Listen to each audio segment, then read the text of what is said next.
एक भगत बता रहा था, ने बोला जी हमारे गांव में एक जोटा था भैंसा, और वो इतना अंडी पाक रहा था, उस गांव में तो उसने कोई दूसरा जोटा छोड़ा ही नहीं था, और आसपास के गांव में भी कोई उसने इधर आ जाता खेतों में तो उसकी इतनी दूर तक उसको मारने के लिए दौड़ता था।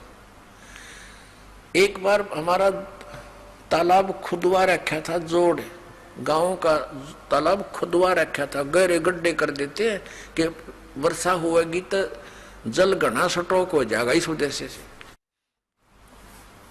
और वो नहर से भरवा रखा था, सरकार से प्रार्थना करके फुल करवा रखा था। तो उसमें क्या हुआ कि ये हाथी वाले आते हैं गांव में, दाने कुछ मांगन मुंगन आते, हाथी वाले आ रहे थे। उनने हाथी, दोपहर का समय था, हाथी छोड़ दिया जल में कि यू मस्ती मार लेगा थोड़ी देर। वो हाथी उन तालाब के अंदर गहरे गहरे गड्ढे बनवा रखे थे, खोद रखा था, उनमें सारा डूब गया। थोड़ा सा शर दिखे और एक थोड़ी सी दूरी पर सूंड ऊपर कर इतना दिखे।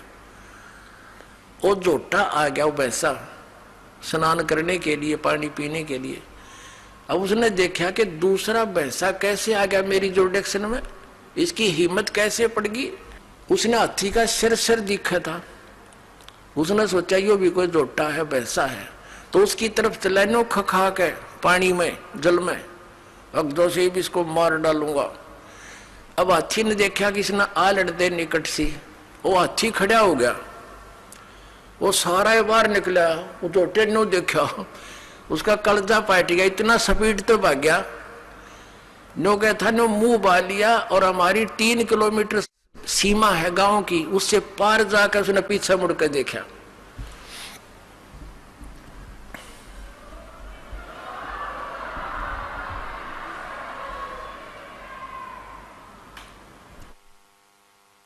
अब कहने का भाव यह है दास का कि उस समर्थ के सामने इस काल की ऐसी स्थिति जानो।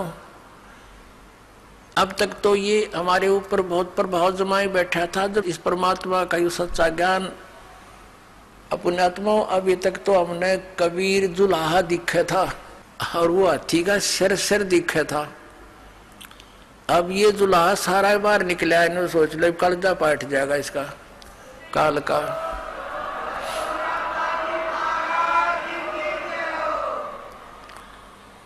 अब ये परमात्मा कति प्रत्यक्ष हो गया आपके सामने, ये अज्ञान रूपी जोटा ही भाग जाएगा यहां से। और ज्ञान सब ज्ञानड़ी, कबीर ज्ञान सो ज्ञाने, जैसे गोला तोब का भाई करता चल मैदान। ये तोब का गोला, ये तत्व ज्ञान मालिक का दिया जो दास सुना रहा।